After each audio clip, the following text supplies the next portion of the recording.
काय संधी आहे त्याबद्दल जाणून घेणार आहोत. मित्रांनो, एक्सपोर्ट हा विषय तसा आपल्यासाठी नवीन नाही, परंतु या क्षेत्रामध्ये खूप कमी लोक अजूनही आहेत. त्या लोकांची संख्या वाढणं खूप गरज आहे. याला कारण की भारतामध्ये पोटेन्शियल खूप मोठं आहे. आज जेव्हापासून हे लॉकडाऊन झालं त्याच्यानंतर भारताचं पोटेन्शियल अनेक क्षेत्रात वाढलेलं आहे.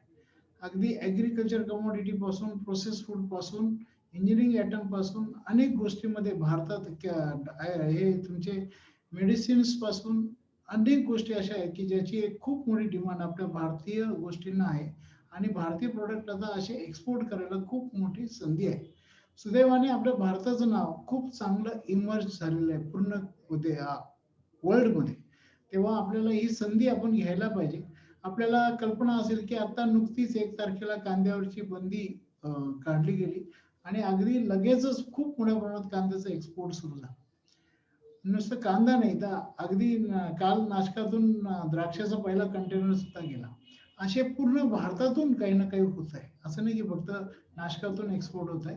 अनेक क्षेत्रातून अनेक गोष्टी ह्या एक्सपोर्ट होऊ राहिल्या. इंजिनिअरिंगमध्ये आज रिव्हर्स इंजिनिअरिंग करून चायनाला आपल्याला जर कॉम्पीट करायचं आहे तर त्यांचे प्रॉडक्ट रिव्हर्स इंजिनिअरिंग करून त्याच्यापेक्षा कमी दरात आपण कसं देऊ शकतो यावर आपल्या सगळ्यांनी काम करण्याची गरज आहे.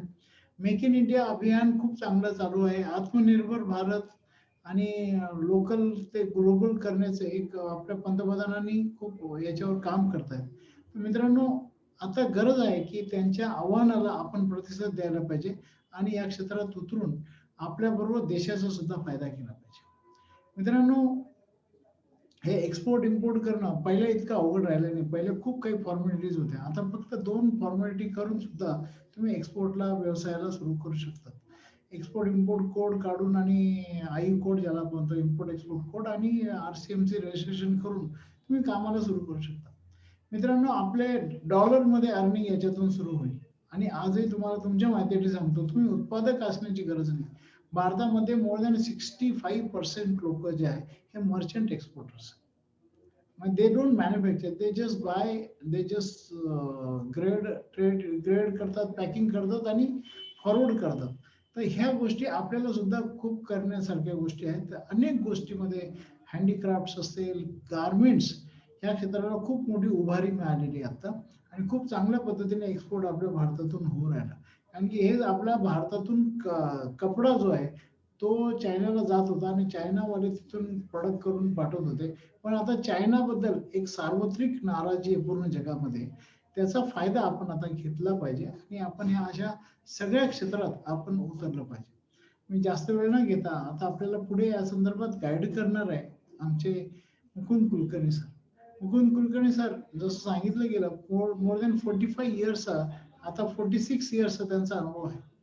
सरांनी आधी 25 वर्ष एका खाजगी कंपनीत काम केलं आणि गेल्या 21 वर्षापासून ते फ्रीलान्सिंग करतायत आणि त्याचबरोबर ट्रेनिंग करतायत.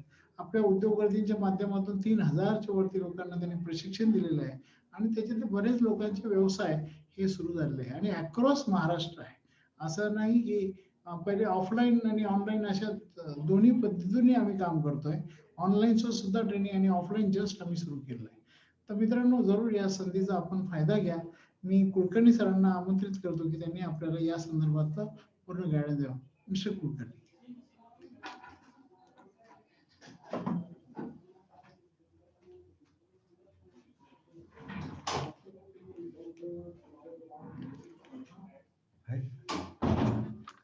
नमस्कार.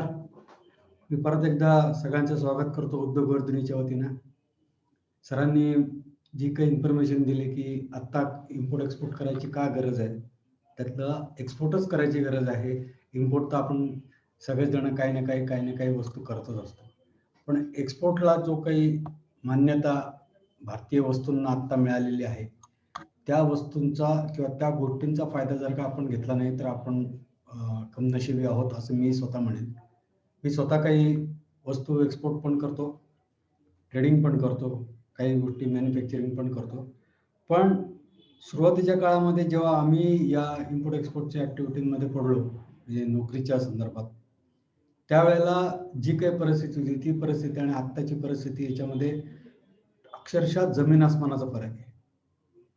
20-25 वर्षापूर्वी जेव्हा आम्ही इम्पोर्ट एक्सपोर्टची ऍक्टिव्हिटी करायचा प्रयत्न करत होतो कंपनीमधनं, तेव्हा इम्पोर्ट एक्सपोर्टचा कोड नंबर मिळायला 4-4, 5-5, 6-6 महिने लागायचे. आता तेच इम्पोर्ट एक्सपोर्टचा कोड नंबर किंवा लायसन्स जे आपण म्हणतो आयसी कोड, हा मोजून 1 ते 2 दिवसात तुमच्या मेलवरतीच तुम्हाला मिळतो DGFT कडनं. तर हे काय प्रकार असतात? आम्ही जेव्हा कामं केली तेव्हा आम्ही 210, 220, 300% पर्यंत कस्टमची ड्युटी पेड केलेली. आता total peak percentage of custom duty import वरती जी लागते ती 30%. जमीन आसमानाचा फरक आहे. 1995 पासून या सगळ्या गोष्टींची सुरुवात झाली. ओपन पॉलिसी करून टाकली गव्हर्नमेंटने मनमोहन सिंग साहेबांच्या, आणि त्याच्यानंतर जे काही झेप आपण घेतलेली, जे काही घोडा सुटलेला आहे आपला, तो आता आवरताना बाकीच्या देशांच्या नाकात दम येतोय. आणि त्या घोड्याला, आपल्या अश्वाला वेग लावण्यासाठी म्हणून मग ISO 9000 पाहिजे, मग हेल्थ सर्टिफिकेट पाहिजे, मग अमुक पाहिजे, तमुक पाहिजे, अशा प्रकारच्या काही गोष्टी बाहेरच्या देशातल्या लोकांनी WTO मार्फत आपल्यावरती लादायला सुरुवात केली. आपण त्याच्यावरती पण मात केली आणि आता आपण खूप चांगल्या पद्धतीनं अन्नधान्य, भाजीपाला, डिहायड्रेटेड गोष्टी, प्लास्टिकच्या गोष्टी, इंजिनिअरिंग गुड्स, हे सगळ्या प्रकारच्या गोष्टी मॅन्युफॅक्चरिंग करून किंवा ट्रेडिंग करून एक्सपोर्ट करतो. पण जी काही संख्या आता या पर्टिक्युलर मोमेंटला आहे, ती संख्या काही पुरेशी आहे असं वाटत नाहीये. कारण ज्या देशाकडे फॉरेन करन्सी जास्त येते, तो देश अतिशय संपन्न समजला जातो, प्रगत समजला जातो, पुढारलेला समजला जातो. पुढारलेल्या देशांची जर का तुम्ही यादी काढली, देशामध्ये पूर्ण जगामध्ये किती देश आहेत की ज्या देशांचं डिस्ट्रीब्युशन जर का करायचे पाहिजे तर पुढारलेले, प्रगत, त्याच्यानंतर पुरोगामी, असले जे काही शब्द आपण आता ऐकत असतो, त्याच्यामध्ये पुढारलेले देश फक्त 30 ते 40 देश आहेत. आपल्या लेवलचे प्रोडक्शन मध्ये असलेले किंवा पुढारलेलापणाच्या याच्यामध्ये प्रगत देश जे आहेत, ते प्रगत देश जवळजवळ 70च्या आसपास आहेत, आणि बाकीचे उरलेले 80 ते 90 देश जे आहेत ते सी कॅटेगरीमध्ये जातात. तर या सगळ्या गोष्टींवरती मात करण्यासाठी Indian government through commercial ministry, commerce मिनिस्ट्रीच्या मार्फत खूप मोठ्या प्रमाणावरती आपल्याला इन्सेंटिव्ह पेड करते, इन्सेंटिव्ह देते. आणि त्या इन्सेंटिव्हची पर्सेंटेज ऑफ अमाऊंट जर का तुम्ही बघितलं तर तो it is exactly round about 15 ते 20% रेंजमध्ये फिरत असते ती अमाऊंट. तुम्ही ही 15 ते 20%ची जर का अमाऊंट तुम्हाला गव्हर्नमेंटकडनंच मिळायला लागली, अतिशय हसत खेळत ती मिळते. त्याच्यासाठी काही खूप मोठे प्रकार करावे लागतात, इकडे जा तिकडे जा करावं, काही गरज नाहीये. इन्सेंटिव्ह तुम्हाला हसत खेळत मिळतात, खूप त्याच्यासाठी काही कष्ट करावं लागत नाहीयेत. असंही जर का कमी कष्टांमध्ये 15 ते 20% जर का तुमचा प्रॉफिट गव्हर्नमेंटच देते, ऍडिशनल प्रॉफिट आहे हा, तर अशा वेळेला तुम्ही तुमच्या एक्सपोर्टच्या व्हॅल्यूमध्ये तुमचा स्वतःचा जो प्रॉफिट जो टाकायची इच्छा असते तो 5-7%, 10% पर्यंत सिमिट ठेवा आणि माल विका. म्हणजे तुमचा स्वतःचा इनबिल्ड प्रॉफिट जो आहे तो 10%च्या आसपास, आणि गव्हर्नमेंटकडनं मिळणारे 12 ते 15%च्या आसपासची इन्सेंटिव्हची अमाऊंट, या सगळ्यामधनं तुम्हाला 25%चा प्रॉफिट इम्पोर्ट एक्सपोर्टच्या केसमध्ये तुम्हाला मिळतो. इम्पोर्टसाठी सुद्धा खूप काही इन्सेंटिव्ह देतात गव्हर्नमेंट. EPCG लायसन्स नावाचं एक लायसन्स आहे, त्याच्या अंडर तुम्ही चांगल्या क्वालिटीचे, टेक्निकली ऍडव्हान्स क्वालिटीचे मशिनरीज तुम्ही इम्पोर्ट करू शकता अंडर कॅपिटल गुड्स जे येतात ते. त्याच्यावरती लागणारी जी कस्टम ड्युटी आहे 28%च्या आसपास, ती 28%च्या आसपास कस्टमची ड्युटी गव्हर्नमेंट माफ करते. त्याला EPCG स्कीम असं म्हणतात. आणि अशा विदाऊट ड्युटी इम्पोर्ट केलेल्या मालाच्या जी काही ड्युटीची अमाऊंट आहे त्याच्या 6 पट एक्सपोर्ट 6 वर्षात करायचा, अशी कंडिशन आहे. तर या कंडिशन्स कशा असतात? तुम्ही एखादा माल इम्पोर्ट करून त्याच्यावरती प्रोसेस करून नवीन वस्तू बनवत असाल आणि ती जर का एक्सपोर्ट करत असाल तर इम्पोर्टेड रॉ मटेरियल किंवा कॉम्पोनंट वरती तुम्हाला भरावी लागणारी कस्टमची ड्युटी पण माफ होते, ती सुद्धा 30%च्या आसपास असते. तर या अशा 2 पद्धतीच्या इन्सेंटिव्ह इम्पोर्टसाठी गव्हर्नमेंट देते. एक्सपोर्टसाठी तुम्हाला परत वेगवेगळे इन्सेंटिव्ह चालू आहे. ड्यू टू ड्रॉबॅक आहे, TMA नावाचं आहे, MEIS नावाचा होता ते 1 जानेवारीपासून बंद झाले. त्याच्याऐवजी आता RODTEP नावाची एक स्कीम नवीन आलेली आहे, तिच्या अंडर सुद्धा तुम्हाला कॅशमध्ये पैसे मिळतात. TMA नावाची स्कीम होती ती पण आता कॅशमध्ये मिळते. तर या सगळ्या गोष्टींचा अभ्यास केल्यानंतर एकंदरीत जर का तुम्ही बघितलं तर तुम्ही कमी वेळ खर्च करून मोठ्या प्रमाणावरती पैसे मिळवू शकता. इम्पोर्ट एक्सपोर्टला तुम्हाला 24 तास बांधिलकी नाहीये. तुम्ही दिवसातले 2 तास, 3 तास, 5 तास जरी त्याच्यामध्ये घातले तरी चालतील. तुम्ही तुमची स्वतःची आत्ताचं जे काही तुमचा पोर्टफोलिओ असेल, नोकरी करत असाल किंवा तुम्ही बिझनेस करत असाल, तर त्या बिझनेस कंटिन्युएशनमध्ये ठेवून 8-10 तास त्याच्यामध्ये घालवा. उरलेले 4 तास त्याच्यामध्ये घालवा. असं होणार नाही कधी, की तुम्ही चालू केलं आणि ताबडतोब एक्सपोर्ट चालू होतो, असं नाही होणार. पण त्याच्यासाठी लागणारे जे काही गोष्टी असतात, त्या गोष्टी माहिती करून जर का तुम्ही चालू केलं, तर तुम्हाला त्याच्याबद्दलची खूप चांगल्या प्रकारची फळं 20% ते 25% आसपास मिळतात आणि यू विल बी हॅपी. त्याच्यामध्ये कुठल्याही प्रकारचं लिगलायझेशन्स नावाचा प्रकार नाहीये. तुम्ही लीगली काम करा. इल्लीगल कामाच्या अगेन्स्ट तुम्हाला कुठे कोणी विचारणार नाही. ईडीचं बोलावणं येणार नाही, काही होणार नाहीये. तर त्या पद्धतीनं हा प्रकार काय असतो? पेमेंट कसं मागवायचं? डिलिव्हरी टर्म्स काय असतात? 20 फीट कंटेनर कसा असतो? जहाजाने माल कसा जातो? विमानाने माल कसा जातो? त्याचे रेट, फ्रेटचे रेट कसे असतात? कुठल्या गोष्टींचा खर्च आपल्याला आपल्या एक्सपोर्टच्या कॉस्ट शीटमध्ये ॲड करावा लागतो. एखादी वस्तू आपण ₹200 मध्ये आपल्याला घरात पडत असेल आणि आपण ते ₹700 ला विकली, तर आपण गाजरं खातो किंवा आपल्याला ₹500 चा प्रॉफिट झाला. पण त्या ₹500तले ₹350-400 किंवा ₹300-350 तुमचे ज्या मॅन्डेटरी खर्च करावा लागणार आहे, त्या खर्चांमध्ये निघून गेले, की तुमच्या हातात परत ₹200 पडतात. आणि मग तुम्ही लोकं ओरडता किंवा आपण सगळेजण ओरडतो, की नाही यार ते एक्सपोर्ट आणि याच्या केसमध्ये ना फार भानगडी असतात. काही भानगडी नसतात. अभ्यास करून जर का एखादी गोष्ट केली, तुम्हाला माहिती आहे की इंजिनिअरिंग पास व्हायचं, ते इंजिनिअरिंगच्या सगळ्या विषयांचा अभ्यास केल्याशिवाय पास होणार आहात का तुम्ही? तर त्याच टाईपचा हा प्रकार आहे. अभ्यास करा. अभ्यास केल्यानंतर तुम्हाला सगळ्या गोष्टी सोप्या होतात. अनफॉर्च्युनेटली आपल्याकडच्या शिक्षण व्यवस्थेमध्ये इम्पोर्ट एक्सपोर्टच्या संदर्भातले शिक्षण देणारे कुठलेही कोर्सेस अवेलेबल नाहीयेत ऑफिशियली. जे आहेत ते लोकं किंवा त्या कंपन्या किंवा ते कॉलेजेस जे आहेत, ते बाबा आदमच्या जमान्यातलं कुठलंतरी सिलेबस वापरतात आणि त्याच्यामधनं पडत मूर्ख लोकं बाहेर काढतात. हा शब्द मी अतिशय जबाबदारीने आणि जपून वापरतोय. पडत मूर्ख. ह्या एज्युकेशनल सिस्टम्समध्ये सिम्बायोसिस कॉलेजचा जो कोर्स आहे MBA विथ इंटरनॅशनल बिझनेस, तो सगळ्यात चांगला आहे. वेलिंगकर इन्स्टिट्यूट म्हणून मुंबईला आहे, त्यांचा कोर्स पण खूप चांगला आहे. बाकीच्या कॉलेजेसमधले जे कोर्सेस आहेत, ते कोर्सेस म्हणजे अ, जाऊ द्या आता जास्त काही बोलत नाही मी. तर त्या अशा पद्धतीच्या या शिक्षण व्यवस्थेच्या अनास्थेमुळे आपल्या लोकांना त्याच्याकडे जायची गरजही वाटत नाही किंवा जायची इच्छा पण होत नाही. गरज वाटण्यापेक्षा गरज असते, पण चांगलं शिक्षणच मिळणार नसेल, प्रॅक्टिकल नॉलेज जर का मिळणार नसेल, तर 2-2, 5-5, 7-7 लाख रुपयाच्या कोर्सची फी भरून व्हाईट कॉलरचे लोकं तयार करण्यात काय अर्थ आहे? तर हा सगळा विचार करून गेल्या माझी 25 वर्षाची माझी कंपन्यांमधली नोकरी झाली. मी स्क्रॅचेसपासून कामं चालू केली. स्टोअर असिस्टंटच्या पदापासून कामं चालू केली, नोकऱ्या चालू केल्या आणि सरतेशेवटी माझा जी पोर्टफोलिओ होता किंवा माझे जे डेसिग्नेशन होतं ते म्हणजे deputy general manager import logistics या पदापर्यंत मी पोहोचलो होतो.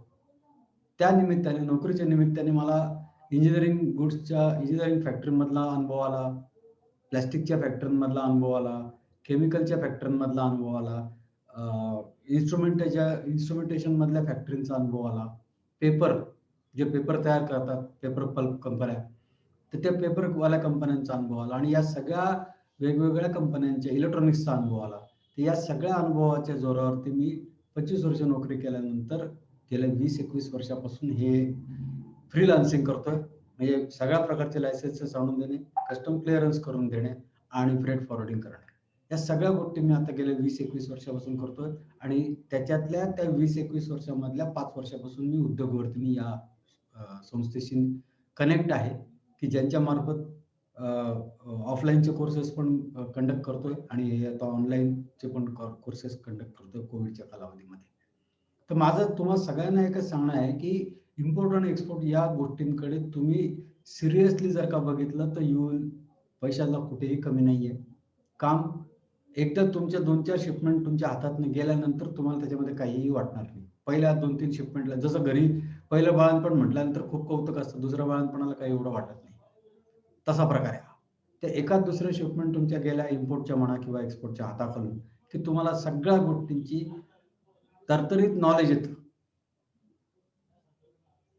पण त्याच्यासाठी या इम्पोर्टच्या प्रोसिजर काय आहेत, एक्सपोर्टच्या प्रोसिजर्स काय आहेत, कुठल्या प्रकारचे लायसन्सेस काढायचे, डिलिव्हरी टर्म्स काय आहेत, पेमेंट टर्म्स कशा आहेत. इम्पोर्ट करत असताना बाहेरच्या देशातली कुठलीही कंपनी किंवा कुठलाही सप्लायर आपल्याला उधारीमध्ये माल देत नाही. मग आपण कोण एवढे वेगळे जगावेगळे लोक झालो आहोत की आपण आपला माल उधारीत विकायला पाहिजे. नका विकू उधारीत माल. आपल्याकडे जी सुप्त ताकद आहे ती ताकद ओळखायला पाहिजे आपण. भारताचं जर का तुम्ही एक्सपोर्टचं स्टॅटिस्टिक्स कधी काढून बघितलं तर ते स्टॅटिस्टिक्स काय ते मी तुम्हाला आता सांगतो. 100% एक्सपोर्टची जर का अमाऊंट असेल किंवा 100% एक्सपोर्ट आपल्या देशातनं जे होतं त्याच्यामधनं किती टक्क्यांचं कुठल्या आयटमचं एक्सपोर्ट होतं ते मी तुम्हाला सांगतो. तर 30 ते 40% आसपास ॲग्रिकल्चर गुड्सचं एक्सपोर्ट होतं. प्रोसेस त्याच्यामध्ये फ्रेश व्हेजिटेबल्स पण येतात, फळं पण येतात, प्रोसेस फूड्स पण येतं, मासे, मटण हे प्रकार येतात, दूध आणि दुधापासून बनलेले पदार्थ येतात. हे सगळे ॲग्रिकल्चरशी रिलेटेड पदार्थांचं एक्सपोर्टचा टर्नओव्हर किंवा एक्सपोर्टच्या याच्यामधलं त्यांचं पर्सेंटेज ऑफ एक्सपोर्ट आहे 30 ते 40%. उरलेल्या याच्यामध्ये 30 ते 40% हा पार्ट जो आहे तो सर्व्हिसेस एक्सपोर्टचा आहे. सर्व्हिसेस एक्सपोर्टमध्ये IT इंडस्ट्रीजच्या सर्व्हिसेस सगळ्यात जास्त, त्याच्यानंतर इंडस्ट्रियल सर्व्हिसेस आहेत, मॅनेजमेंट कन्सल्टन्सी सर्व्हिस आहेत, डॉक्टर लोकांच्या सर्व्हिसेस आहेत, नर्सेस लोकांच्या सर्व्हिसेस आहेत, व्हेकलच्या संदर्भातल्या सर्व्हिसेस, मशिनरी इन्स्टॉलेशनच्या सर्व्हिसेस आहेत. या सगळ्या सर्व्हिसेस एक्सपोर्ट करणाऱ्या लोकांचं पर्सेंटेज ऑफ एक्सपोर्ट हे 100% पैकी 30 ते 40%. बघा, 30 ते 40% ॲग्रिकल्चरचे एक्सपोर्ट, 30 ते 40% सर्व्हिसेस एक्सपोर्ट. इंडस्ट्रियल गुड्सचे जे एक्सपोर्ट आहे ते हार्डली 10 ते 20%.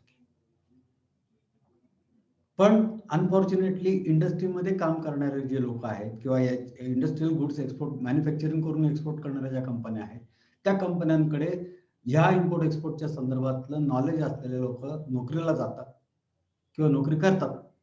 त्या लोकांना जी काही नॉलेज आहे या पॉलिसीच्या संदर्भातलं, कस्टमच्या प्रोसिजरच्या संदर्भातलं, ते अनफॉर्च्युनेटली जे लोक 30 ते 40% किंवा 80%च्या आसपास एक्सपोर्ट करतात त्यांना नाहीये. बरं, त्यांना जरी असलं तरी ती लोक एकमेकांना मदत करण्याच्या परिस्थितीमध्ये नसतात किंवा मदत करायची इच्छा नसतेच. माझं आहे माझ्यापाशी, ही जी आपली प्रवृत्ती आहे या प्रवृत्तीमुळे आपण मागे पडतो, असं माझं वैयक्तिक गेल्या 21 वर्षांमधलं हे मत झालेलं आहे. माझं नॉलेज तुम्हाला वाटल्यामुळे माझं काहीच नुकसान होत नाहीये. ॲब्सोल्युटली माझं काही नुकसान होत नाहीये. पण मी देणारच नाही म्हटलं तर माझंही नुकसान होतं, मला पैसे मिळणार नाहीयेत आणि तुम्ही पुढे सरकणार नाहीये. तर या सगळ्या गोष्टींचा विचार करून उद्योगवर्धिनीने जे काही एक्सपोर्ट इम्पोर्टचे कोर्सेस चालू केले त्याला मी अटेंड करतो आणि क्लासेस दर महिन्याला कमीत कमी 2-2 क्लासेस चाललेले आहेत 10-15 दिवसांचे. तर ही गोष्ट असते. इंटरनॅशनल ट्रेडिंग करत असताना WTO म्हणजे काय हे माहिती असणं गरजेचं आहे. इंटरनॅशनल ट्रेडिंग करत असताना ICC म्हणजे काय, ICC म्हटल्यानंतर आपल्याला इंडियन क्रिकेट एवढंच माहिती. तर इम्पोर्ट एक्सपोर्टच्या केसमध्ये ICC म्हटलं की इंटरनॅशनल चेंबर ऑफ कॉमर्स हा प्रकार आहे. ते इंटरनॅशनल चेंबर ऑफ कॉमर्स म्हणजे काय, WTO म्हणजे काय, तसं आपल्याकडे आपल्या देशाचं कंट्रोलिंग अथॉरिटी इम्पोर्ट एक्सपोर्टच्या संदर्भातले मिनिस्ट्री ऑफ कॉमर्स आणि इंडस्ट्री आहे. सिमिलरली पूर्ण जगाची इम्पोर्ट एक्सपोर्टची कंट्रोलिंग अथॉरिटी म्हणजे WTO आहे, वर्ल्ड ट्रेड ऑर्गनायझेशन. तर मग आपला देश त्या वर्ल्ड ट्रेड ऑर्गनायझेशनचा सभासद आहे का? जगातले जे काही देश आहेत ते सगळेचे सगळे देश या WTOचे सभासद असतात आणि त्या लोकांना WTO मार्फत जे आंतरराष्ट्रीय व्यवहारांवरती असणारे रूल्स आहेत, रेग्युलेशन्स आहेत, हे सगळे पाळावे लागतात. तर ते सगळं रूल्स रेग्युलेशन्स काय असतात, इंटरनॅशनल चेंबर ऑफ कॉमर्स मार्फत इतर देशांमध्ये तुम्ही माल पाठवल्यानंतर पैसे कसे मागवायला पाहिजे, आधी मागवायला पाहिजे का, मग त्याच्यासाठी कुठला फॉर्म, लेटर ऑफ क्रेडिट मार्फत मागवायचे आहेत का, टेलिग्राफिक ट्रान्सफर मार्फत मागवायचे आहेत का, तर ही जी काही प्रोसेस असते ही प्रोसेस तुम्हाला माहिती असणं गरजेचं आहे. त्याच्या व्यतिरिक्त इंटरनॅशनल कमर्शियल टर्म्स असतात, डिलिव्हरी टर्म्स म्हणतात त्याला. ते या डिलिव्हरी टर्म्स तुम्हाला माहिती असला पाहिजे. एक्सवर्क्स म्हणजे काय, एफओबी म्हणजे काय, सी&एफ म्हणजे काय, सीआयएफ म्हणजे काय, डीडीयू म्हणजे काय, डीडीपी म्हणजे काय. अनफॉर्च्युनेटली काय होतं की बाहेरच्या देशातल्या लोकांना या सगळ्या डिलिव्हरी टर्म तोंडपाठ असतात. आपल्या लोकांकडे ते माहितीच नसते जनरली. तर तो प्रकार काय असतो हे पण तुम्हाला माहिती असणं गरजेचं आहे. त्याच्या व्यतिरिक्त जहाजाने माल पाठवणं स्वस्तात पडतं का विमानाने माल पाठवणं स्वस्तात पडतं? आपल्याला जनरल टर्मिनॉलॉजीमध्ये या 2च मार्ग माहिती आहे. एअर कार्गो किंवा सी कार्गो. पण तुम्ही पोस्टाने पण माल पाठवू शकता. पोस्टामध्ये सुद्धा फॉरेन पोस्ट पार्सल ऑफिस नावाचं एक सेपरेट डिपार्टमेंट आहे. त्यांच्याकडे सुद्धा स्पीड पोस्टाचा प्रकार आहे. जसं आपल्या देशामधल्या ह्याच्यामध्ये आपण स्पीड पोस्टाचा प्रकार वापरतो. तसं आंतरराष्ट्रीय स्पीड पोस्ट नावाचं डिपार्टमेंट प्रत्येक मोठ्या शहरातल्या पोस्ट ऑफिसमध्ये सेपरेट आहे. त्यांच्याकडनं माल पाठवला तर अजून कमी खर्च लागतो. जहाजाने माल पाठवत असताना कंटेनरमध्येच माल पाठवायचा आहे. तर कंटेनरचं पूर्ण कंटेनरचा इतकाच माल लोड करायचा का? 20 टन, 25 टन? काही गरज नाहीये. तुम्ही 2 टन पण माल पाठवू शकता. तुम्ही 500 किलो पण पाठवू शकता. तुम्ही अर्धा किलो पण पाठवू शकता. तर हे कसं पाठवायचं? त्याचं कॉस्टिंग कसं बनवायचं? त्याची कॉस्ट शीट कशी बनवायची? तुम्हाला घरामध्ये ती वस्तू जी तुम्हाला एक्सपोर्ट करायची ती केवढ्याला पडते? सगळा खर्च जाता. मग तो खर्च कसा लोड करायचा त्याच्यावरती? या गोष्टींचं पण तुम्हाला अनुभव असणं किंवा नॉलेज असणं गरजेचं आहे. समोरची पार्टी फॉरेनमध्ये तुम्ही निगोशिएशन करताय आणि ती समोरची पार्टी म्हणते मला सीआयएफ वरती माल पाहिजे आणि तुम्ही एफओबी वरतीच काहीतरी डिस्कस करताय. पण तुम्ही एफओबी वरती करताय हे तुम्हाला माहिती नाहीये आणि सीआयएफ तर मग खूपच लांब राहील. तर सीआयएफचा अर्थ काय? तर cost insurance and freight up to त्या देशातल्या त्याच्या पोर्टपर्यंतचा माल पाठवायचा. तर हा सगळा सीआयएफचा खर्च किती येणार आहे? ₹20 किलो कांदा मिळतो मान्य आहे. 29 टन माल जातो एका कंटेनरमध्ये हे पण मान्य आहे. पण त्या 29 टन कांद्याची ₹20 च्या व्यतिरिक्त अजून कुठले खर्च त्याच्यामध्ये ॲड करायचे आहेत? लॉजिस्टिक्सचे खर्च ॲड करायचे आहेत का? इन्शुरन्सचे खर्च ॲड करायचे आहेत का? कस्टमची प्रोसिजर करत असताना लॉजिस्टिकमध्ये शिपिंग कंपनीचा खर्च कोणचा आहे? वेअर हाउसिंगचा खर्च कोणचा आहे? क्लिअरिंग एजंटचा काय रोल असतो त्याच्यामध्ये? ह्या सगळ्या गोष्टींचा खर्च तो ₹20 चा कांदा सीआयएफ या टर्मवरती पाठवत असताना कमीत कमी 28 ते ₹30 चा होतो. म्हणजे ₹10 वाढताय. तर याचं जस्टिफिकेशन कसं? हे तर तुम्हाला देता आलं पाहिजे. समोरची पार्टी म्हणते मी तुला 200 टन कांद्याची ऑर्डर देतो पण ₹30 पर्यंत नाही देत. तर या ₹30 मध्ये कसे पैसे वाचवायचे? का नाही वाचवता येणार नाही का नाही येणार? नाही आले तर ऑर्डर सोडून द्यायचं का? तर हो सोडून द्यायचं. हा हा ब्रेक कसा लावायचा आपल्याला स्वतःला? याच्याबद्दलची पण इन्फॉर्मेशन याच्यामध्ये मिळते. क्लायंट कसे शोधायचे? क्लायंटला कशा पद्धतीनं कोटेशन्स तयार करून द्यायचं? कशा पद्धतीने त्याच्याबरोबर निगोशिएशन करायचं? लँग्वेज कोणची वापरायला पाहिजे? फॉरेन करन्सीमध्ये पैसे आणले पाहिजे तर डॉलरमध्येच येतात का पैसे? नाही. जगामध्ये आपल्या कस्टमच्या दृष्टिकोनातनं किंवा गव्हर्नमेंट ऑफ इंडियाच्या दृष्टिकोनातनं जे 20 ते 22 प्रकारच्या देशांची चलनं ही फ्रीली कन्व्हर्टिबल करन्सी म्हणून मान्यता पावलेली आहे. तुम्ही ऑस्ट्रेलियाला माल पाठवायचा तुम्हाला तो ऑस्ट्रेलियन डॉलरमध्ये पाठवा. तुम्ही यूएस डॉलरमध्ये माल पाठवू नका. सिंगापूरला माल पाठवायचा सिंगापूर डॉलरमध्ये पाठवा. कॅनडाला पाठवायचा कॅनेडियन डॉलरमध्ये पाठवा. जपानला पाठवायचा जापनीज येनमध्ये माल पाठवा. ते जॅपनीज येनचं कन्व्हर्शन कसं करायचं? सिंगापूर डॉलरचं कन्व्हर्शन कसं करायचं? या सगळ्या गोष्टींच्या संदर्भातली ट्रान्सपरंट इन्फॉर्मेशन या कोर्सेसमध्ये दिली जाते. डिलिव्हरी टर्म्स प्रॉपरली एक्सप्लेन केल्या जातात. डीजीएफटीचे रोल प्रॉपरली एक्सप्लेन केले जातात. वेबसाईट ओपन करून शिकवले जातात. कस्टमचा रोल, कस्टममधली प्रोसेस या सुद्धा कस्टमच्या वेबसाईट्स ओपन करूनच तुम्हाला शिकवल्या जातात. त्याच्या व्यतिरिक्त वेगवेगळ्या प्रकारचे एक्सपोर्ट प्रमोशन कौन्सिल गव्हर्नमेंटने स्थापन करून ठेवलेले आहेत, की जी एक्सपोर्ट प्रमोशन कौन्सिलचे लोक करतात काय? ते तुमच्या मालाचं मार्केटिंगचं काम करतात. तर हे अशा प्रकारचं हे मार्केटिंग काम करणाऱ्या संस्थांचं मेंबरशिप कसं घ्यायचं? का घ्यायचं रादर? तर हे सगळं तुम्हाला या वेबिनारमध्ये किंवा आपल्या पुढच्या कोर्समध्ये तुम्हाला प्रॉपरली आणि ट्रान्सपरंटली एक्सप्लेन केलं जातं. रोजच्या व्हिडिओज तुम्हाला पाठवले जातात. जेणेकरून तुम्हाला जर काही एखाद दिवस अटेंड करायला नाही जमलं, तर तुम्हाला व्हिडिओ बघायला मिळतो. त्याच्यानंतर तो व्हिडिओ महिनाभर तर तुमच्या ह्याच्यावरती तुम्हाला दिसू शकतो. नंतर लागलं तुम्हाला तुम्ही तो एक्सटेंड करून घेऊ शकता.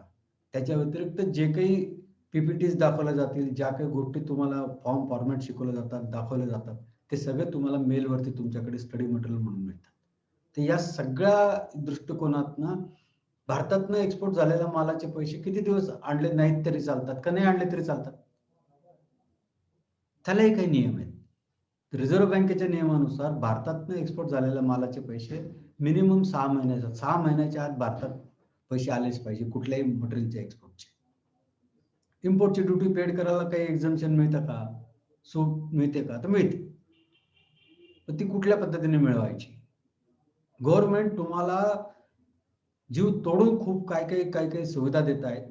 पण ती सुविधाच आपल्याला माहिती नसते, त्यामुळे आपण डोळे झाकून एखादी गोष्टीचं फॉलोअप करत राहतो किंवा एखादी गोष्ट चालतंय, वर्षानुवर्ष चाललेलं आहे, इम्पोर्ट करतो. "अहो, काय करतो रे बाबा तू इम्पोर्ट?" "मी अमुक-अमुक करतो." "कुठल्या टर्मवरती करतो?" "आमच्याकडे CIF वरती माल येतो." अरे CIF वरती माल न आणता तो FOB वरती माल आणला तर तुझं सेव्हिंग होतं मोठ्या-मोठ्या अमाउंटचं. मग ते कसं सेव्हिंग करायचं? एक्सपोर्टचं कोटेशन देत असताना त्याला ऑप्शन कसे द्यायचे? एक FOBचं कोटेशन द्या, एक CIFचं कोटेशन द्या. ऑर म्हणून 2 कोटेशन तयार करून त्याला एकाच कोटेशनमध्ये 2 वाक्य टाका. FOB रेट अमुक-अमुक ₹28 पर किलो प्रमाणे CIF बांगलादेश. सॉरी FOB ₹28 आणि ₹32 CIF बांगलादेश. म्हणजे काय? तर तू जर का मला मुंबईपर्यंत मी तुला माल आणून दिला, तर मुंबईतलं कस्टम क्लिअरन्सचं काम कंप्लीट करून मी तो तुला ₹28 किलो प्रमाणे देईन. आणि तुला तोच माल बांगलादेशमध्ये टाकायला पाहिजे असेल, तर बांगलादेशच्या पोर्टपर्यंत त्याचे ₹32 लागतील. याचा अर्थ ₹4 जे वाढले ते लॉजिस्टिकचे वाढले. मग हे 4 मध्ये अजून 50 पैसे, 10 पैसे, 25 पैसे कसे वाचवायचे हे पण आम्ही सांगतो. क्लिअरिंग एजंट कुठल्या पद्धतीनं कोटेशन्स देतात, त्याच्यामध्ये कशी अँबिग्युइटी असते, या सगळ्या गोष्टींबद्दलची सगळी प्रॉपर इन्फॉर्मेशन तुम्हाला या कोर्समध्ये मिळते. मुख्य म्हणजे कोर्स पूर्णतः मराठीमध्ये असतो. इव्हन दो तुमचं PPTs वगैरे आम्ही ज्या दाखवतो ते इंग्लिशमध्ये जरी असल्या तरी त्या प्रॉपरली मराठीमध्येच एक्सप्लेन केल्या जातात. त्यामुळे खूप काहीतरी शिक्षण असलं पाहिजे, इंग्लिश कळलंच पाहिजे अशातलाही काही भाग नाहीये. आतापर्यंतच्या आमच्या गेल्या कोविडच्या कालावधीमध्ये झालेल्या ऑनलाईन बॅचेस किंवा आधीच्या 2-4 वर्षापूर्वीपासून चालू असलेल्या ऑफलाईनच्या बॅचेसमध्ये जास्त करून शेतकरी लोकांचा सहभाग जास्त आहे. का तर त्यांना आता या गोष्टी कळायला लागल्या, की त्यांचा माल घेऊन कोणीतरी मिडलमन किंवा दुसरा कुठलातरी माणूस पैसे कमवतोय आणि त्यांना मात्र पैसे मिळत नाहीये. माल तेच मॅन्युफॅक्चरिंग करतात, पिकवतात तेच. बाहेरच्या देशांमध्ये कुठल्या प्रकारची औषधं मारलेली चालतील, नाही चालतील हे व्यापाऱ्यापेक्षा सुद्धा शेतकऱ्याला जास्त चांगलं माहिती. मग त्याचे सर्टिफिकेशन्स कुठून आणायचे? थर्ड पार्टी इन्स्पेक्शन म्हणजे काय? या सगळ्या गोष्टी आपण करून घेऊ शकतो. ECGC नावाची एक इन्स्टिट्यूट आहे गव्हर्नमेंट ऑफ इंडियाची. तिच्यामार्फत तुम्ही बाहेरच्या देशातल्या तुमच्या क्लायंटचं सिव्हिल रेकॉर्ड काढू शकता. सिव्हिल म्हणजे त्याचं फायनान्शियल स्क्रुटिनी करू शकता. ती पार्टी पैसे देईल का नाही देईल? तर या सगळ्या व्यवस्थित वेगवेगळ्या व्यवस्था गव्हर्नमेंटने करून ठेवल्या जेणेकरून तुमची फसवणूक कमी व्हावी. होणार नाही अशातला काही भाग नाही. पण कमी व्हावी हा त्याच्या पाठीमागचा उद्देश असतो. मग त्याच्यासाठी ECGC कडे जाणं. ECGC कुठे आहे मग? पुण्यात आहे, मुंबईला आहे, नागपूरला आहे. DGFTचे ऑफिसेस कुठे आहेत? पुण्यात आहे, मुंबईला आहे, नागपूरला आहे. पूर्ण भारतामध्ये त्यांचे ऑफिसेस आहेत. ते त्यांचं बायफर्केशन कसं असतं? कुठले इम्पोर्ट एक्सपोर्टचा कोड नंबर काढायला काय करावं लागतं? या सगळ्या गोष्टींची इत्थंभूत माहिती मराठीमध्ये आणि सगळ्या प्रकारचे फॉर्म फॉर्मॅट काढून तुम्हाला दाखवले जातात. तर हा सगळा अशा प्रकारचा 15 दिवसाचा आमचा कोर्स असतो. सगळ्या गोष्टी ट्रान्सपरंटली शिकवल्या जातात. परत शब्द वापरतो ट्रान्सपरंटली. कुठलीही गोष्ट हातची राखून तुम्हाला शिकवलं जात नाहीये. आणि एवढं केल्यानंतर तुम्ही 15 दिवसाचा कोर्स संपल्यानंतर पुढे 4 वर्ष, 5 वर्षानंतर जर तुम्ही आलात आणि सांगितलं, की "सर असा मी तुमचा कोर्स केलेला होता. मला ही अशी अडचण आहे." तरी सुद्धा तुम्हाला सपोर्ट मिळणार आहे आमच्याकडनं. Practical support. तर या सगळ्या गोष्टी तुम्ही कन्सिडर करा आणि हा कोर्स जॉइन करावा अशी माझी इच्छा आहे. कोर्स कधीपासून चालू होईल, त्याची फीस काय आहे, राम सांगतीलच. त्याच्या व्यतिरिक्त तुमचे जे काही आता अजून क्वेश्चन आन्सर्स असतील तर ते पण आपण घेऊया. Yes, thank you Kulkarni sir. For guiding us. आणि आपल्यासोबत आता मी क्वेश्चन स्टार्ट करतो त्याच्या आधी आपल्यासोबत आपले 5 पार्टिसिपंट जॉईन झालेले ज्यात आपल्याला फीडबॅक देऊ इच्छितो.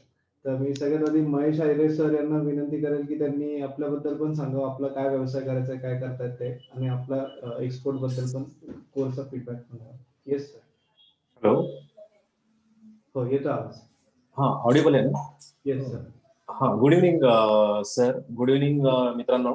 मी अलीकडे आत्ताच म्हणजे मागच्या बॅच म्हणजे फ्रेश बॅच जी झाली ऑफलाईन मधली पहिली बॅच, त्याच बॅचचा विद्यार्थी आहे. आणि कुलकर्णी सरांनीच ही पूर्ण आमचा 15 दिवसाचा कोर्स कंडक्ट केला गेला आहे. मला सांगायला अतिशय आनंद वाटेल किंवा हे सरांनी कोर्स जो आहे तो अतिशय छान पद्धतीने कंडक्ट केलाय. 15 दिवसाच्या कोर्समध्ये संपूर्ण माहिती, इत्थंभूत माहिती आपल्याला इम्पोर्ट एक्सपोर्ट बिझनेस बद्दलची मिळते. कुठल्याही शंका आपल्यामध्ये जेव्हा आपला कोर्स संपतो त्यावेळी आपल्या मनामध्ये राहत नाही.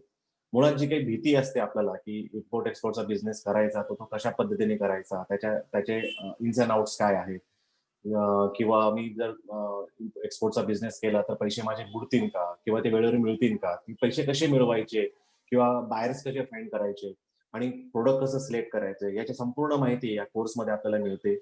हा कोर्स करत असताना म्हणजे कोर्स झाला म्हणजे उद्योगवर्धनीचं किंवा कुलकर्णी सरांचं, चांडक सरांचा आणि आपला कॉन्टॅक्ट संपतो असं अजिबात नाही. कोर्स झाल्यानंतर देखील त्यांचा आपल्याला सपोर्ट हा असतोच. मुळात आपण नेहमी असं म्हणत असतो की कुठला तरी एक निर्णय आपण आयुष्यात घेतो आणि तो लाईफ चेंजिंग डिसिजन असू शकतो. तर इम्पोर्ट एक्सपोर्टचा बिझनेस करण्याचा डिसिजन तुम्ही जर खरंच घेतला असेल तर खरं तुमच्या आयुष्यातला तो एक लाईफ चेंजिंग डिसिजन असू शकतो. कारण किती अपॉर्च्युनिटी जगभरामध्ये अवेलेबल आहेत. तुम्ही जो काही व्यवसाय आता करता आहात त्या व्यवसायामध्ये जर तुम्ही लोकल लेवलला, रिजनल लेवलला, स्टेट लेवलला करत असाल, जर तुम्हाला नॅशनल आणि इंटरनॅशनल लेवलला जायचं असेल तर ओशन्स ऑफ अपॉर्च्युनिटीज अवेलेबल आहेत. हा तुम्ही घेतलेला निर्णय हा समृद्धीकडे, ग्रोथकडे आणि तुमच्या एकंदरीत यशस्वी वाटचालीकडे असणार आहे. मी हा कोर्स केल्यानंतर मला जो काही कॉन्फिडन्स, नॉलेज जो मिळालेला आहे त्यातनं मला नक्कीच माझ्या आता प्रोसेस सुरू झालेले आहेत डॉक्युमेंटेशनच्या आणि लवकरच मी माझा एक्सपोर्टचा बिझनेस आता सुरू होईल. तर मी कुलकर्णी सरांना धन्यवाद देतो की त्यांनी अतिशय चांगल्या पद्धतीने हा कोर्स केला. त्यांचं 35-40 वर्षाचा जो अनुभव आहे त्या अनुभवाची शिदोरी आपल्याला मिळते जेव्हा आपण हा कोर्स कम्प्लीट करून बाहेर निघतो. तर मी सगळ्यांना आव्हान करतो की जे कोणी इंटरेस्टेड असेल त्यांनी नक्की उद्योगवर्धनीमध्ये येऊन सरांच्या याच्यामधनं हा कोर्स अटेंड करावा आणि तुम्हाला हवे असलेले नॉलेज किंवा हवे असलेल्या अपॉर्च्युनिटीज तुम्ही ग्रॅब करू शकता. थँक्यू सर फॉर मला अपॉर्च्युनिटी दिली इथं 2 शब्द व्यक्त करण्याची. Thank you very much. Thank you sir for joining us. आणि वी आर रिअली ग्लॅड की तुम्ही प्रोसेस स्टार्ट केली आणि लवकरच we are looking forward to help you तुमच्या बिझनेसला. Thank you. Thank you sir. Thank you very much. आपल्यासोबत अविनाश पण जॉईन झाले. Mister Avinash Jambhale. Yes Avinash sir. हा सर, आवाज येतोय? हो. येतोय आवाज सर? Yes sir. हॅलो, मी दिसतोय? येस. दिसतोय मी? Yes sir. नमस्ते हो, सर. दिसताय. हो, good evening sir. Good evening. तर माझं नाव अविनाश जामदडे. माझं मेडिकल शॉप. मी सरांचा गेले 15 दिवस सेशन अटेंड केलं. तर माझ्या मनात ज्या 4 भीती होत्या, जसं की इंग्लिश लँग्वेज, डॉक्युमेंट, पैसे जास्त लागतात, तसंच पैसे येतात का नाही, फसवणूक जास्त होती. पण सरांच्या या 15 दिवसाच्या ज्या कोर्समध्ये सरांनी जी काही व्यवस्थित बारीक कन्सेप्ट व्यवस्थित समजून सांगितली, तर सरांनी प्रत्येक एक वेबसाईट ओपन करून बारीक गोष्टी त्याच्यात व्यवस्थित सांगितली. त्याच्याबद्दल कुलकर्णी सरांचं मनापासून धन्यवाद. चला ठीक आहे.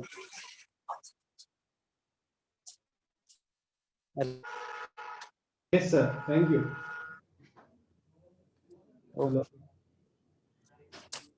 Yes sir. Thank you so much तुमच्या फीडबॅक बद्दल. थँक्यू. आणि आता आपण क्वेश्चन्स घेऊयात. तर बऱ्याच लोकांचे क्वेश्चन्स आहेत.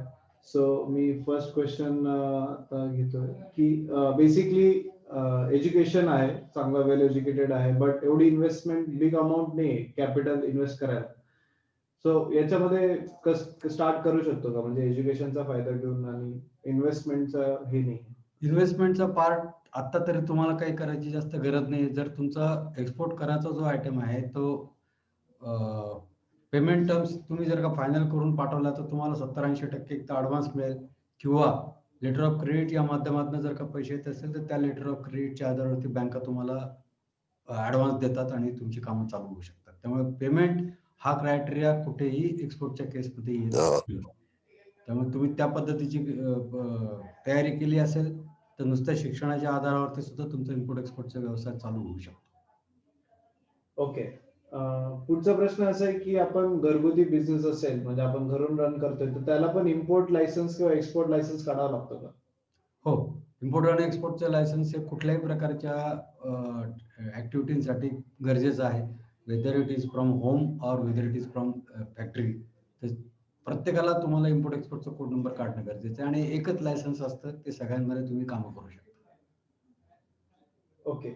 आपण टोमॅटो प्युरी वगैरे किंवा फ्रूट पल्प एक्सपोर्ट करू शकतो का? हो, तुम्ही फ्रूट पल्प, टोमॅटोची प्युरी हे त्या देशाच्या रिक्वायरमेंट प्रमाणे जर का मॅन्युफॅक्चरिंग करून दिली तर तुमच्या प्रॉडक्टला कुठेही प्रॉब्लेम नाही येत आणि त्या वस्तू सुद्धा एक्सपोर्ट होतात. इनफॅक्ट नाशिकलाच इतक्या कंपन्या 2-3 कंपन्या आहेत की ज्या टोमॅटोची प्युरी एक्सपोर्ट करतात, टोमॅटोचे केचप एक्सपोर्ट करतात.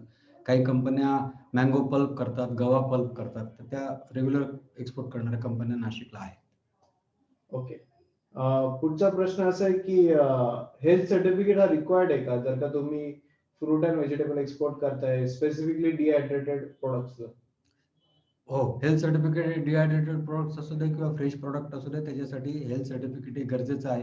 काही देशांची ती रिक्वायरमेंटच आहे की तुम्ही हेल्थ सर्टिफिकेट त्यांना त्या वस्तूबरोबर दिलं पाहिजे, कारण ती खाण्याची वस्तू आहे आणि त्या वस्तूपासून त्यांच्या देशातल्या इतर लोकांना काही त्रास होऊ नये अशी त्यांची त्या पाठची इच्छा असते. हा एक त्याच्या पाठीमागचा भाग असतोच. त्याच्या व्यतिरिक्त काही सर्टिफिकेट्स उदाहरणार्थ हलाल वगैरे जे सर्टिफिकेट आहे हा एक त्या लोकांचा पैसे कमवायचा मार्ग पण आहे. कारण एक हेल्थ सर्टिफिकेट काढायला तुम्हाला कमीत कमी 8,000 ते 10,000 रुपये खर्च येतो. ओके. तर मग तो हलाल सर्टिफिकेट लागतो का? हलाल सर्टिफिकेट इकडे गल्फ कंट्रीज मध्ये लागतं. अच्छा. ओके. आणि फ्रेश भाजीपाला एक्सपोर्ट करता येतो का? हो, फ्रेश भाजीपाला जर तुमच्याकडे असेल तर तो क्वांटिटी छोटी असेल तर तुम्ही बाय एअर एक्सपोर्ट करू शकता आणि मोठी क्वांटिटीची रिक्वायरमेंट असेल तर तो मिक्स कंटेनर पण तुम्ही लोड करून रेफ्रिजरेटेड कंटेनर मध्ये टाकून माल एक्सपोर्ट करू शकता. ओके. आणि त्यालाच लागून असाच प्रश्न होता की आपण मिनिमम किती क्वांटिटी एक्सपोर्ट करू शकतो? तुम्ही 1 किलो पासून पण एक्सपोर्ट करू शकता. काही त्याच्यात प्रॉब्लेम काही नाहीये. सॅम्पल पीस जेव्हा जातात तेव्हा ते सॅम्पल पीस छोट्या अमाऊंटच क्वांटिटीचंच जातं. त्याच्यानंतर बल्क क्वांटिटीमध्ये येतं. पण तुम्ही 100 किलो 50 किलो पण क्वांटिटी एक्सपोर्ट करू शकता आरामात. काही त्याच्यात अडचण नाही. ओके. ओके. आणि बेसिकली पुढचा क्वेश्चन असा आहे एक्सपोर्टला हे सगळे लायसन्सिंग कॉस्ट किती लागतात बिझनेस इनिशियल स्टार्ट करायला? इनिशियल बिझनेस स्टार्ट करण्यासाठी तुमचं स्वतःचं शॉपॅक काढायचं आहे. शॉपॅक लायसन्स काढायला 1,000 रुपयाच्या आसपास खर्च आहे. त्याच्यानंतर उद्योग आधार काढायचा आहे. उद्योग आधाराला काही पैसे लागत नाहीये. करंट अकाउंट ओपन करायला एक 10,000च्या आसपास खर्च मिनिमम बॅलन्स आहे तोच. त्याच्यानंतर म्हणजे आता हे झाले 10 आणि 11,000 आणि इम्पोर्ट एक्सपोर्टचा कोड नंबर काढायला अजून 2,000 रुपयाचा खर्च. एक 15,000 रुपयामध्ये तुमचं इनिशियल कंपनी इस्टॅब्लिशमेंट होऊन जाते. लायसन्स येतं. त्याच्यानंतर एक्सपोर्ट प्रमोशन काउन्सिलचं रजिस्ट्रेशन करायचं असेल तर वार्षिक फी त्याची 8,000 ते 10,000 रुपयाच्या रेंजमध्ये असते. म्हणजे 30,000 ते 50,000 रुपयामध्ये तुमचा इनिशियल सेटअप तयार होऊ शकतो. ओके. ओके. आणि काही लोकांचा कोर्स बद्दल क्वेश्चन आहे तर मी क्विकली कव्हर करतो. तर उद्योगपतींचा इम्पोर्ट एक्सपोर्ट कोर्स हा ऑनलाईन पण आहे आणि ऑफलाईन आहे. म्हणजे बेसिकली आमचा हायब्रिड कोर्स आहे. तर ज्यांना उद्योगपती नाशिकच्या ऑफिसमध्ये येऊ शकतात ते ऑफलाईन मध्ये अटेंड करू शकतात लाईव्ह आणि ज्यांना ऑनलाईन करायचं आहे तर ते कुठूनही तुमच्या घरी बसून तुम्ही लाईव्ह ऑनलाईन अटेंड करू शकता. लाईव्ह सेशन असतात आणि सगळे तुमचे डाऊट क्लिअरिंग वगैरे सगळं लाईव्ह त्याच मोमेंटलाच होतं. तर बेसिकली लाईव्ह ऑनलाईनची फी 4,000 आहे आणि ऑफलाईनची फी 7,000 आहे. आणि तुम्हाला कोर्स कंटेंट आज दोन्ही याला सेमच असेल, सेमच सेशन होतात.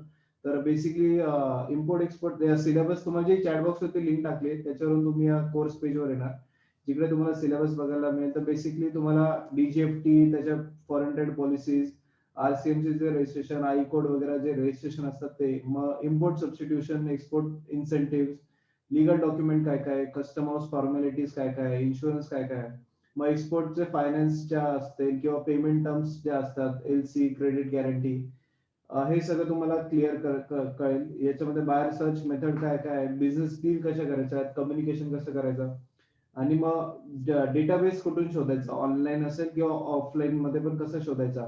मग सगळ्या प्रोमोशनल काउन्सिल्स असतात एक्सपोर्टच्या, त्याच्यामध्ये मग बिल कसं करायचं, कोटेशन कसं करायचं, हे तुम्हाला सगळं लाईव्ह शिकवलं जातं आणि तुम्हाला लाईव्ह ते सगळे डेमोज वगैरे दाखवले जातात की ऍक्च्युअल मध्ये कोटेशन बिल्स वगैरे कसे असतात. मग त्याच्यामध्ये types of payment, purchasing, logistics या सगळ्या गोष्टी तुम्हाला या कोर्स थ्रू मिळेल.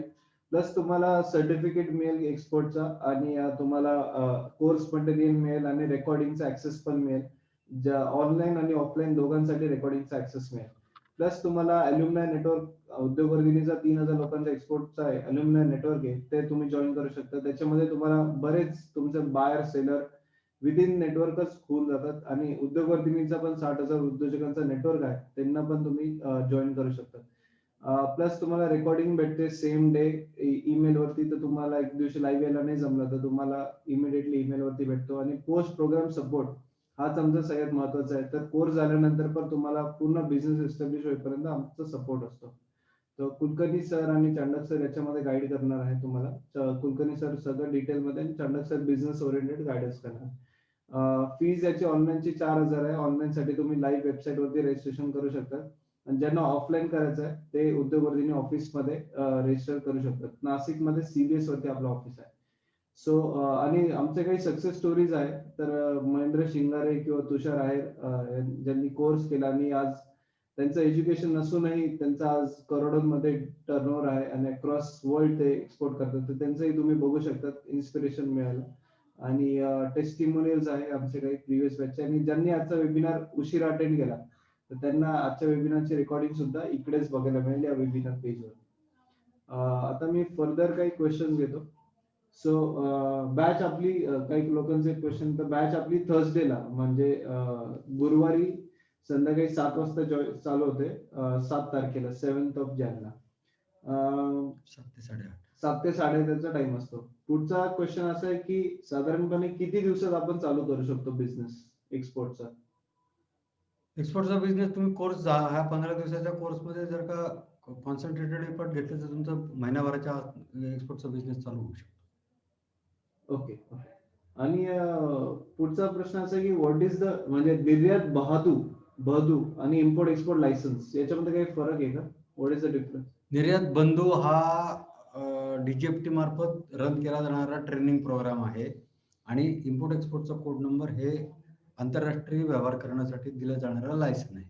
ते लायसन जोपर्यंत तुमच्याकडे नाहीये तोपर्यंत तुम्ही इम्पोर्ट एक्सपोर्टची ऍक्टिव्हिटी करू शकत नाही. Okay. Export inspection agency certificate लागतो का? काही आयटमला लागतो. ज्या लोकांना थर्ड पार्टी इन्स्पेक्शन करून घ्यायचे आहे त्यांना, किंवा आता मी जे तुम्हाला सांगितलं की हेल्थ सर्टिफिकेट वगैरे, ते हेल्थ सर्टिफिकेट वगैरे इश्यू करणाऱ्या या एक्सपोर्ट इन्स्पेक्शन एजन्सीच्या मार्फतच ते मिळतं. तुम्हाला त्यांच्याकडे रजिस्ट्रेशन पण करणं गरजेचं असतं. ओके. आणि पुढचा प्रश्न, बाहेर कसं सर्च करायचं? हा खूप लोकांचा क्वेश्चन आहे. तर बाहेर सर्च कसं करायचं? बाहेर सर्च करण्यासाठी तुम्ही ज्या वेगवेगळ्या प्रकारच्या एक्सपोर्ट प्रमोशन काउन्सिल्स आहेत त्या एक्सपोर्ट प्रमोशन काउन्सिल्सच्या वेबसाईटवरती पण तुम्हाला बाहेर मिळतात, provided you get registered with them. दुसरं, काही प्रायव्हेट वेबसाईट्स आहेत, त्यांच्याकडे पण तुम्ही रजिस्ट्रेशन करू शकता. त्या आंतरराष्ट्रीय वेबसाईट्स पण आहेत, काही लोकल वेबसाईट्स पण आहेत. तरी सुद्धा आपलं काम एवढंच आहे की तुम्ही मग वेगवेगळ्या प्रकारच्या माध्यमातून स्वतःच्या प्रोडक्टचं मार्केटिंग करा. जसं काही फेसबुक आहे, व्हॉट्सअप आहे, किंवा मित्रमंडळी तुमची बाहेरच्या देशात असतात त्यांना कुठेतरी कामाला लावा, किंवा त्यांच्याकडनं काही कामाला लावा, म्हणजे त्यांच्याकडनं कामं करून त्यांना काही कमिशन द्या, काय हरकत नाही त्याच्यामध्ये. ओके. पुढचा प्रश्न, एक मिनिट.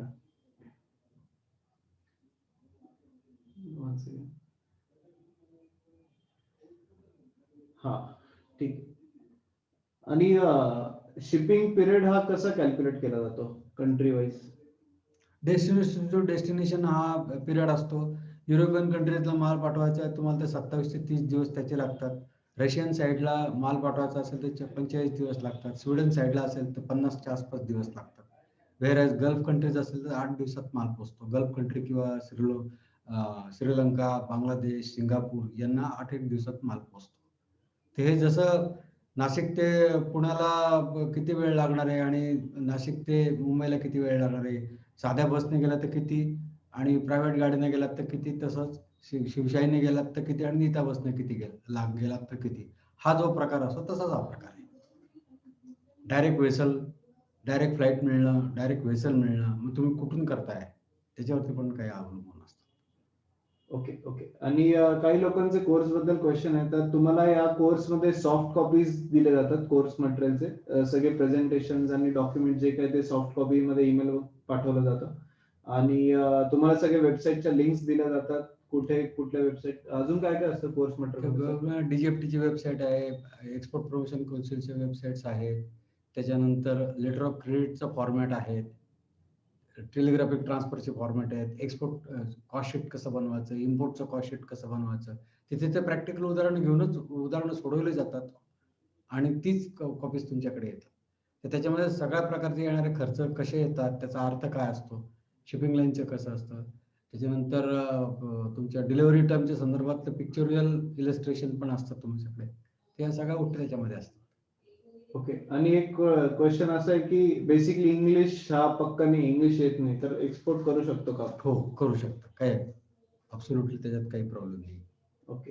तर बेसिकली बाहेरच्या लोकांशी कसं कम्युनिकेट करायचं? ते ऑनलाईनच करावं लागतं तुम्हाला. व्हॉट्सअपवरती सुद्धा तुम्ही ते करू शकता आणि याच्यामध्ये मेलवरती पण तुम्ही करू शकता.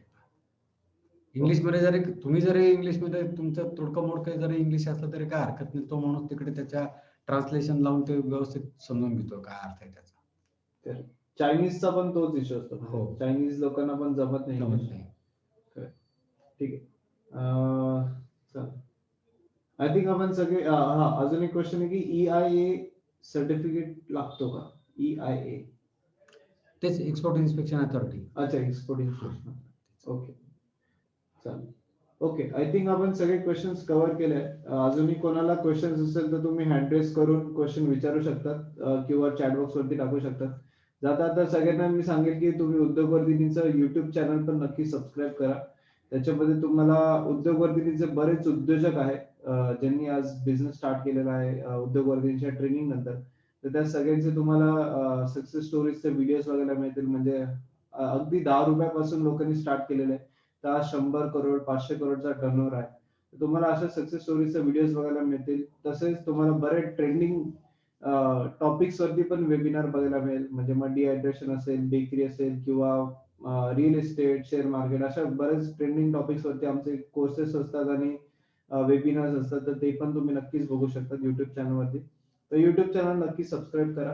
आणि ज्यांना कोर्स करायचा असेल ते उद्योगवर्धिनी वेबसाईट वरती जाऊन इकडे खालती वेबसाईट वर गेले की खालती स्क्रॉल करून ऑनलाईन कोर्सेस याच्यावरती जा आणि इकडे तुम्हाला अपकमिंग आमचे जे काही ऑनलाईन कोर्सेस लॉन्च होत आहे किंवा वेबिनार्स आहे हे सगळे तुम्हाला बघायला मिळतील.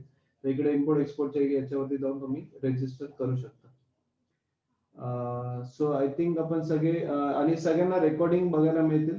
अजून एक क्वेश्चन असा होता की चॅट बॉक्स वरती की रेकॉर्डिंगचा ऍक्सेस मिळतो का? म्हणजे तर तुम्हाला बेसिकली जे काही लाईव्ह सेशन होतात ते आम्ही सगळे रेकॉर्ड करतो आणि ते रेकॉर्डिंग तुम्हाला ईमेल वरती सेम डे पाठवले जातात किंवा विदिन 8 वर्किंग आवर्स तुम्हाला रेकॉर्डिंग बघायला मिळतात. तर तुम्ही ऑनलाईन एखाद्या दिवशी लाईव्ह यायला नाही जमलं किंवा ऑफलाईन मध्ये पण तुम्हाला लाईव्ह यायला नाही जमलं तर तुम्हाला रेकॉर्डिंग बघायला मिळतात. तर तुमचं कुठलाही सेशन हा मिस होत नाही आणि तुम्हाला सगळा टॉपिक रिवाइज करू शकतात आणि नेक्स्ट डे तुम्ही ते क्वेश्चन्स पुन्हा विचारू शकता तुम्हाला काही अडचण असेल तर. Okay, so with that I think आपण आजचे सगळे क्वेश्चन्स कव्हर केले आहेत. So thank you everyone for joining us. तुम्ही आमचं नक्कीच कोर्स जॉईन करा. थर्सडे पासून स्टार्ट होतोय नवीन बॅच. ही आमची लॉकडाऊन म्हणजे ऑनलाईनची आय थिंक 15-16वी बॅच असेल आणि ऑफलाईनची आमची कंटिन्युअस चालूच असते. तर आता आम्ही हायब्रिड केलंय. ज्यांना नाशिकमध्ये आहेत ते उद्योगवर्धिनी ऑफिसमध्ये या, तुम्हाला ऑफलाईन मध्ये पण अटेंड करता येईल आणि ऑनलाईन मध्ये पण करता येईल. सो विथ दॅट पण आजचा वेबिनार इथे थांबूया. So thank you everyone for joining us. आणि जाता कुलकर्णी सर तुम्हाला काही सांगायचं आहे? येस. पैसे कुठे वाया जाणार नाही एवढंच मी तुम्हाला सांगतो. Yes yes. Okay, so thank you. आणि बॅच आपली 7th जॅन पासून चालू होते नवीन बॅच. तर तुम्ही नक्की बॅच जॉईन करू शकता.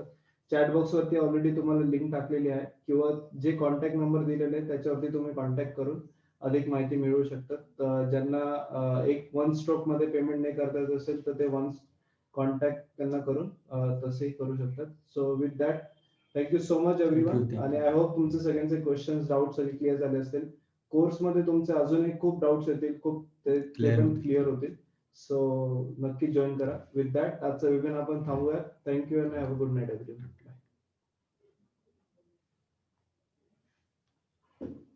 किती जण होते?